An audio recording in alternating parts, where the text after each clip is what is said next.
Welcome to episode 24 of the Warrior Pulse podcast. Today, I have the honor of actually interviewing one of my own, Jorge Cavero. I am Trey Heath, the men's and women's tennis coach here at Weber and the host of the Warrior Pulse podcast.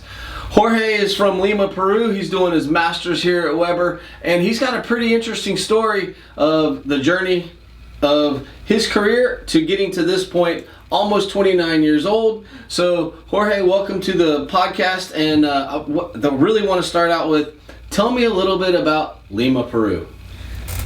Thank you, Coach. Thank you for the invite. Well, Lima, it's the capital of Peru. It's a very, very big city. We're almost 10 million people. Well, there's much to do in Lima.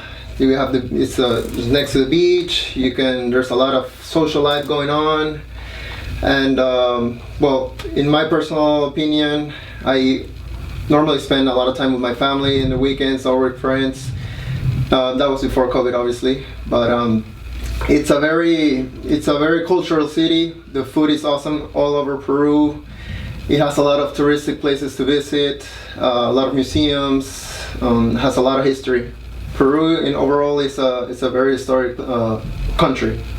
Well, I knew that Lima, we had talked about Lima being so big, and you're here in Babson Park. Yeah. How has the cultural shift been for you, coming from 10 million to less than 2,000? Well, to answer that, I have to go back where I did my undergrad, because it was basically the same scenario. I went to a small city. It was basically a 50,000 people city, so definitely going from a 10 million population city to a 50,000, it was a big change. First of all, the weather, that was the first thing that impacted me. I was up in the north in Illinois, so it was very, very cold. Also, there was not much going on. It was a college city, so that kind of impacted me at the beginning. But I mean, one of the things that I think helped me a lot, it was that before college I was a professional tennis player, and that helped me travel a lot, and I was by my own a lot, visiting big cities, small cities as well, staying there for a few weeks. So I think that kind of helped me a lot to get used to a different culture, a different city, small things. So yeah, that definitely helped me. So you made it to the States from Lima, this big city, to two smaller cities, and then Peru, which obviously doesn't compare to the grandiose size of like a U.S., but Peru being a rich South American country, what makes Peru such a great place to live?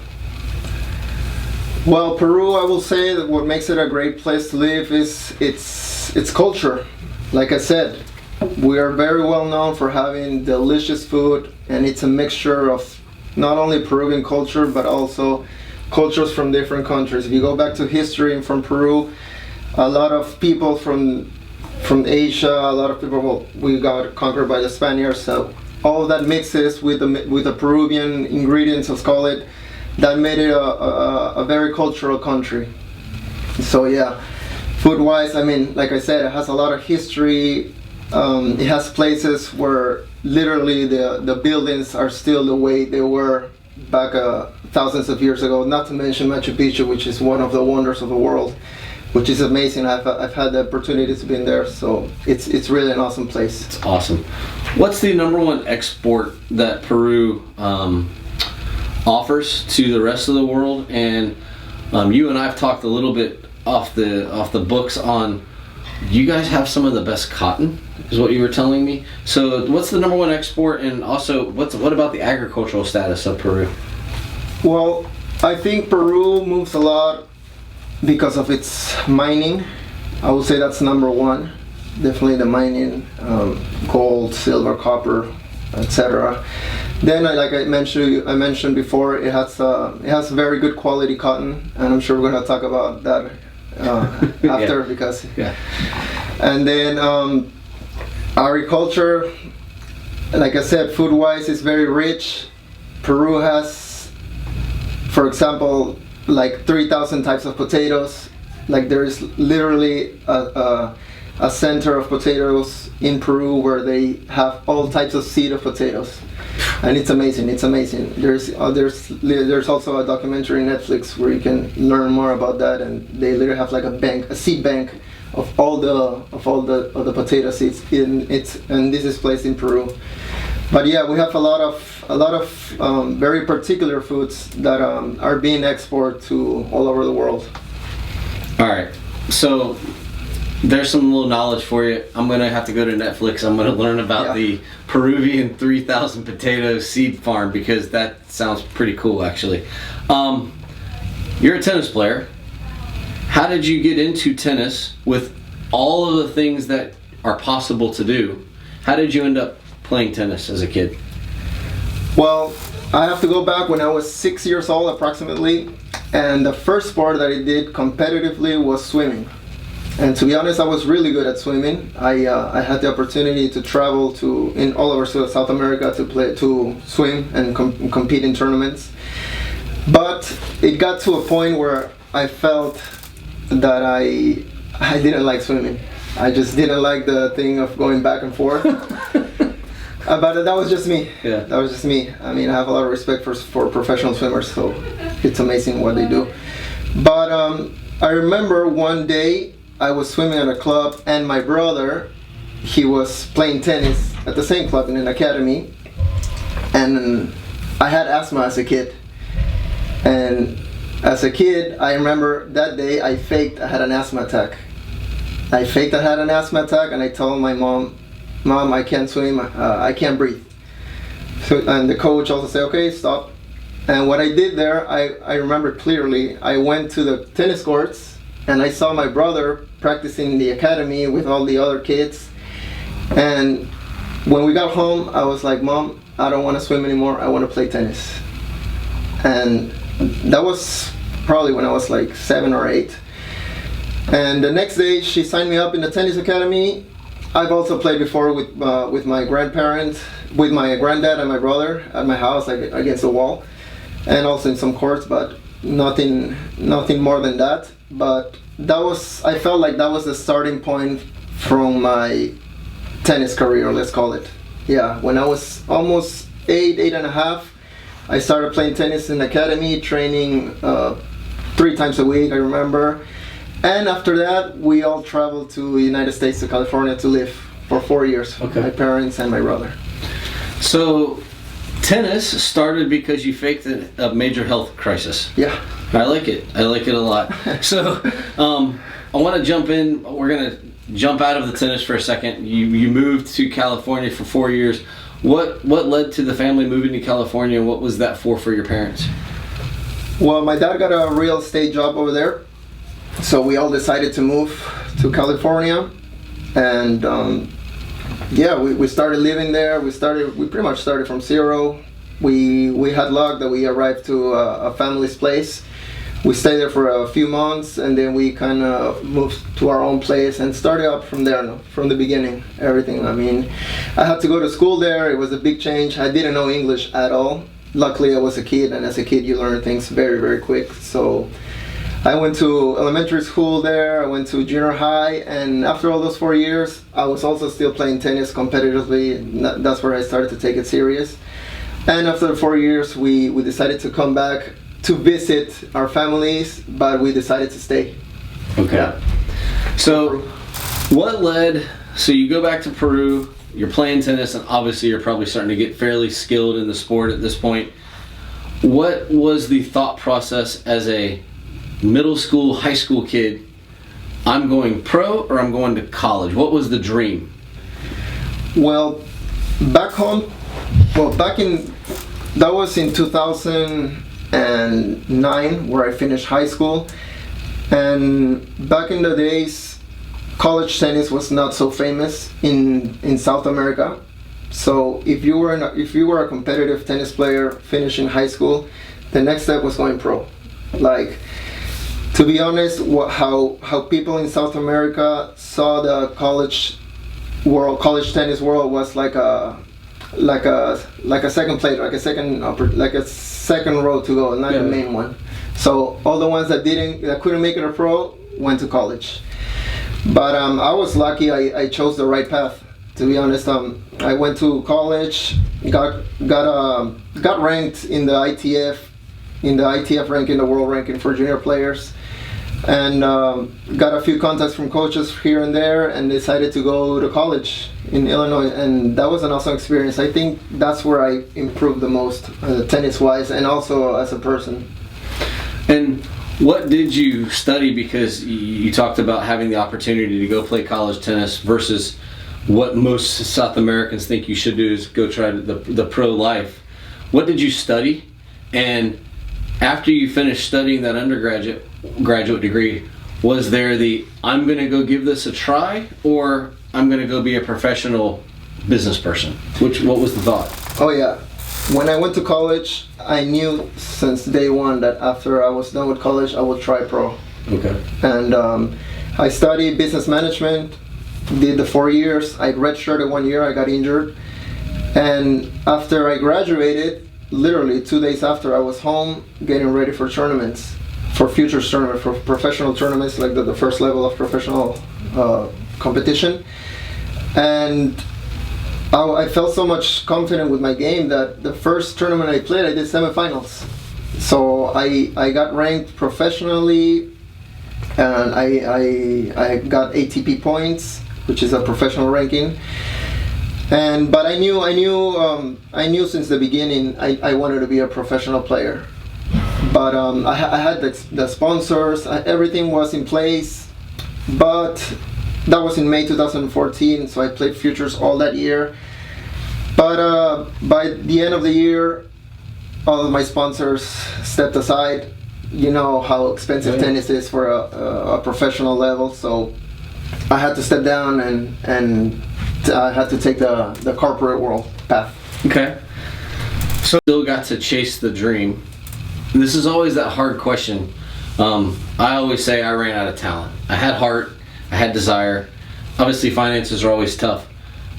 Did you have it, or were you gonna give it just a great shot? You know, there's those special players, like being top 100 in the world is amazing. Being top 500 in the world is really amazing. You got to the highest ranking of 1076.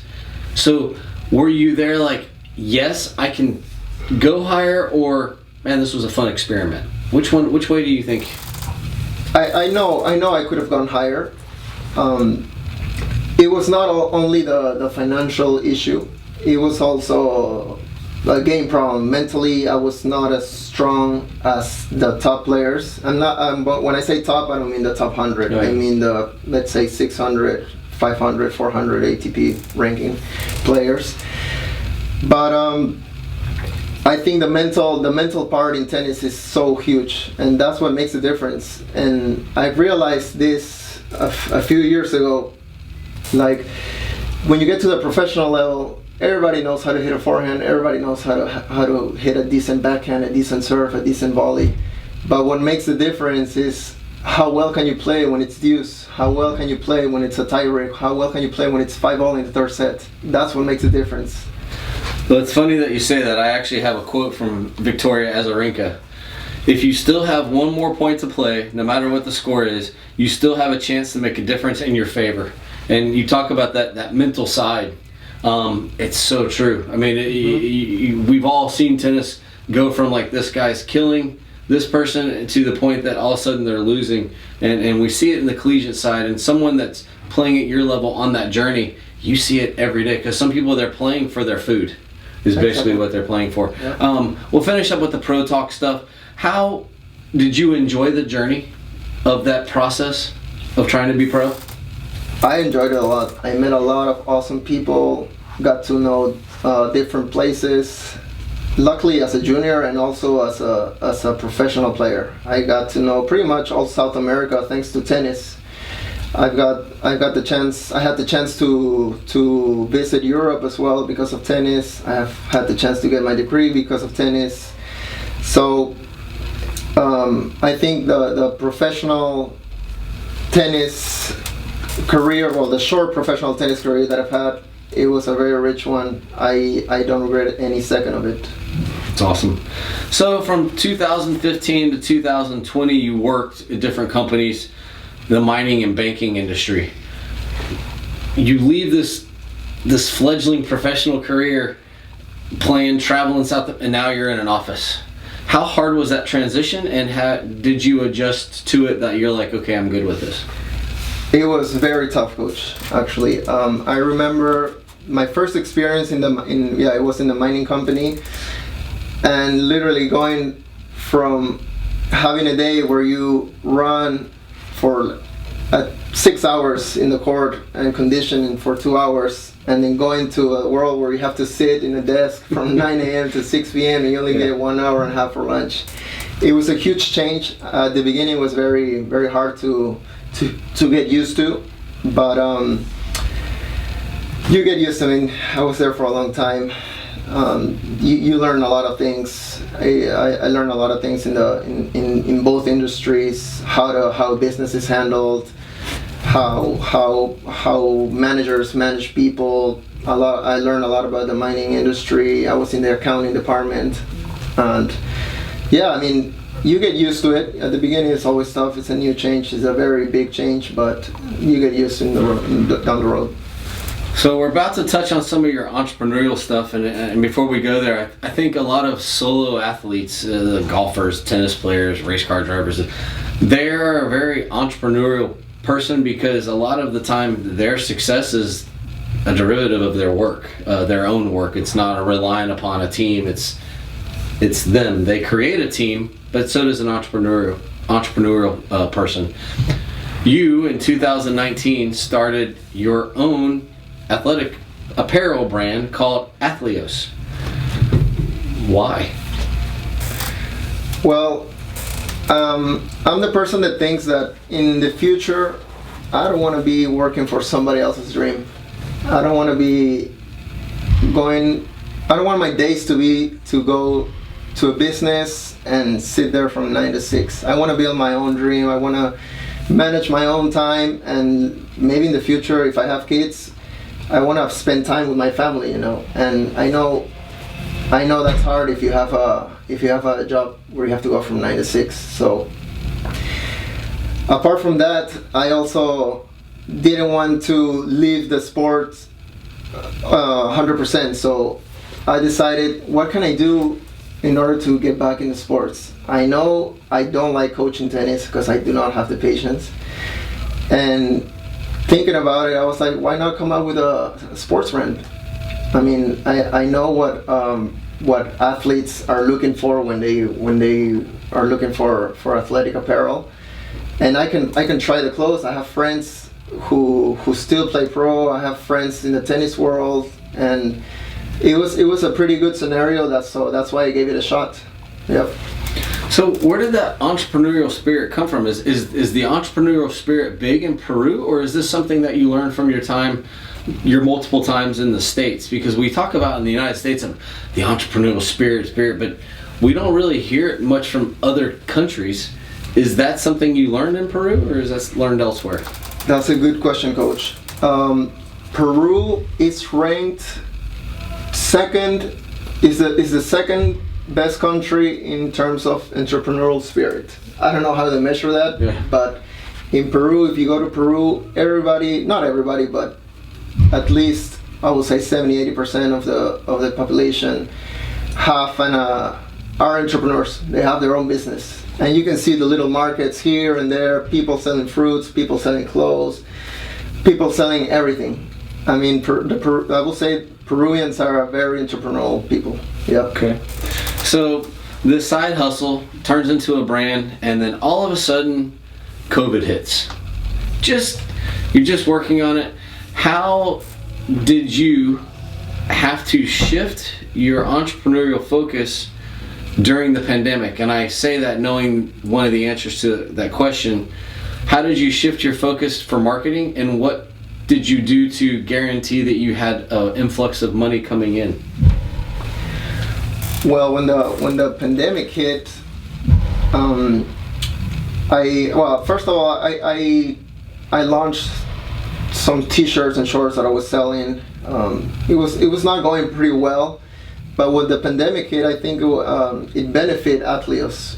Why? Because a lot of accessories came very famous in the market, and what I mean by that, there are the neck gaiters, for example. The neck gaiters, what they use for running.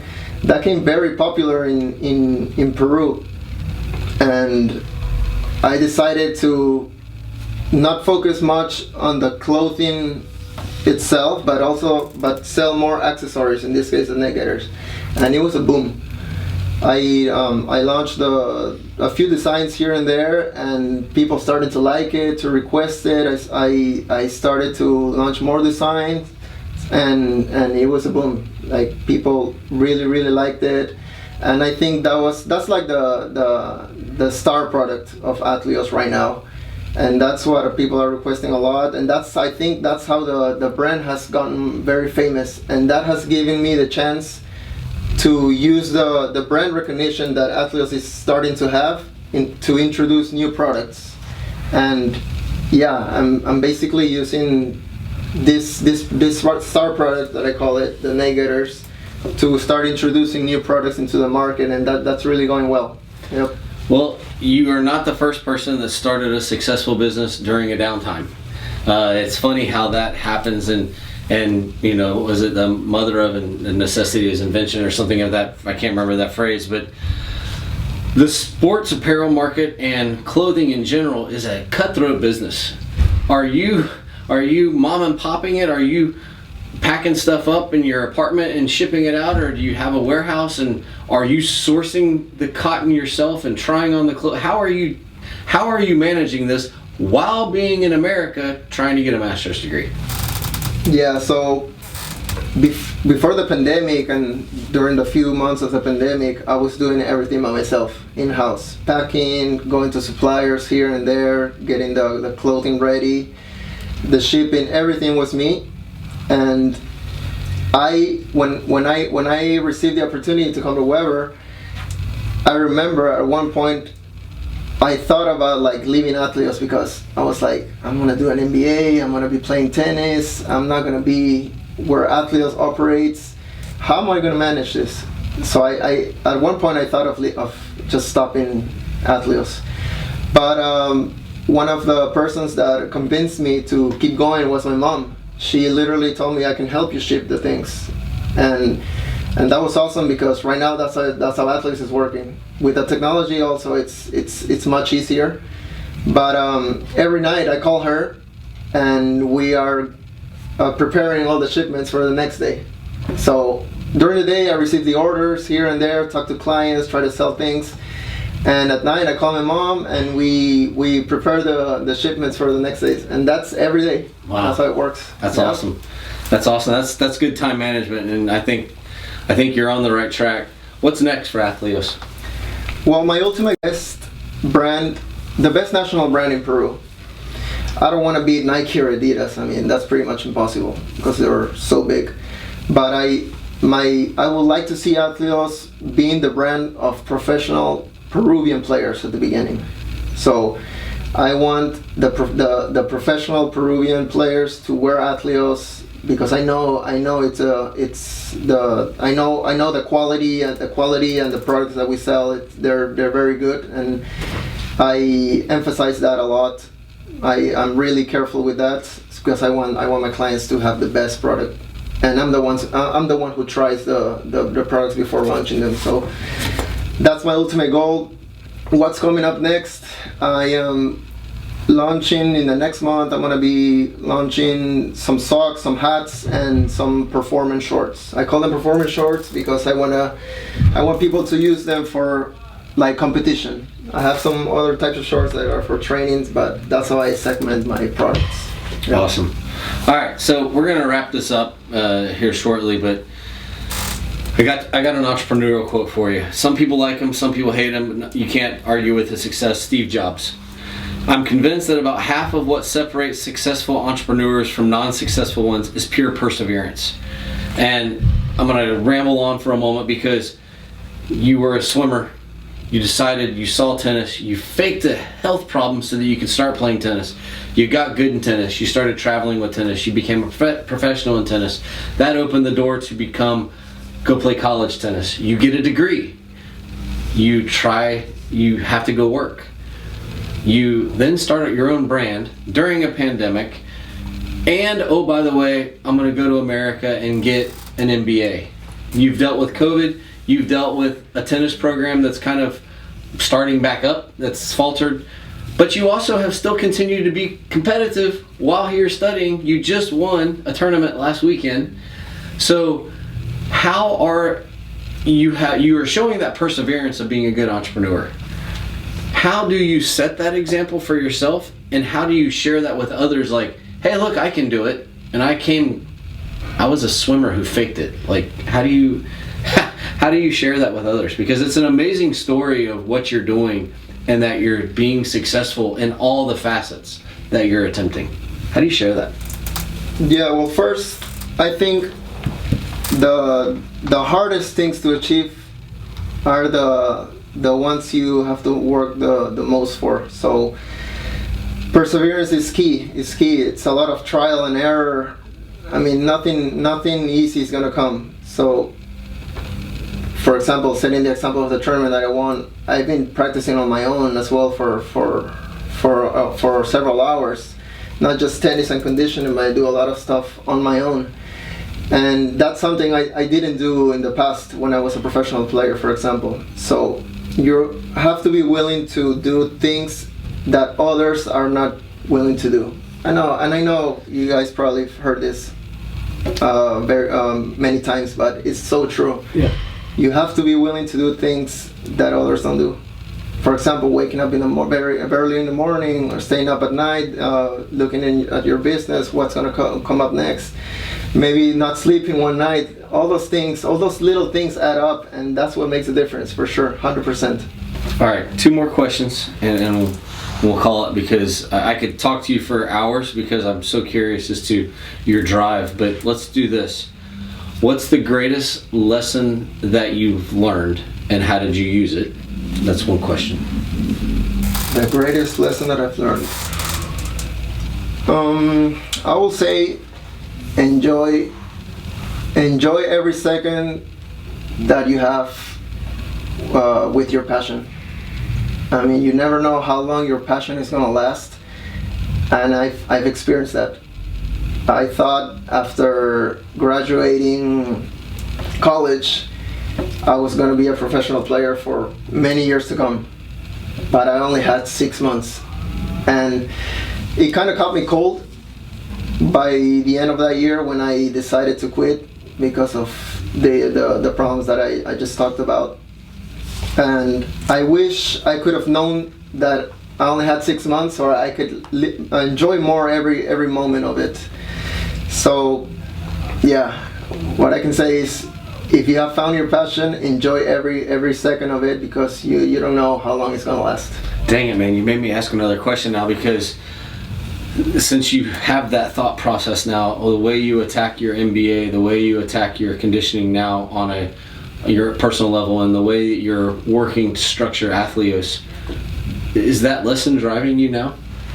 What do you mean, sorry? The fact that you felt that passion and you only had it for 6 months, and you say you better enjoy it. Does that lesson of enjoying your passion daily, is that what drives you now? Yeah, I will say in part, yeah, because nobody knows what's gonna happen tomorrow, and that's the truth, coach. You don't know what's gonna happen tomorrow. And if for Athleos is like my little baby, you know, and I'm working for it, and as much as possible with all the time-consuming things that I have, but I'm trying to enjoy the path. I know it's just the beginning. It's still a side hustle. It's a small company. It has a long way to go, but I'm happy for it because I know it has potential, and the road is very long. Like I said, I'm trying to enjoy it because anything could happen tomorrow. All right, last question. I failed to ask it a couple times because, you know, I'm almost a senior citizen, so sometimes it happens. But as someone who's been through a lot, and you are now a Weber Warrior, what does it mean in your mind? What does being a warrior mean? Well, first of all, I think, I'm very thankful with Weber because it has given me the chance to come to college and study and play tennis at the same time. I've never, like a year ago, I've never thought that would happen. But Yeah, being a warrior, I think it motivates me. It motivates me to be a better player. I'm always going to be thankful to whoever, because I know that back home I'm not able to study and play tennis or play tournaments like I'm doing right now. So I'm very thankful with that. It has made me fall in love with tennis again. It has made me like tennis more again. It motivates me to go and practice, to go and get my MBA, because I'm very thankful for that opportunity that it has given me. Well, guys, Jorge comes to you with a lot of experience, whether that's professional athletics, whether it's entrepreneurship, whether it's working in the corporate world, through the support of family, through the support of friends, love and loss, gain and loss as well. Jorge is the epitome of what it means to strive for something and work until it's done, one way or the other. Whether that's you tried the professional stuff and it didn't work, or it was taken away, or you have a dream and you're working that dream until you can work it no longer. I want to thank Jorge for his time, and thank you for joining us on episode 24 of the Warrior Pulse. We'll see you next time. Bye-bye.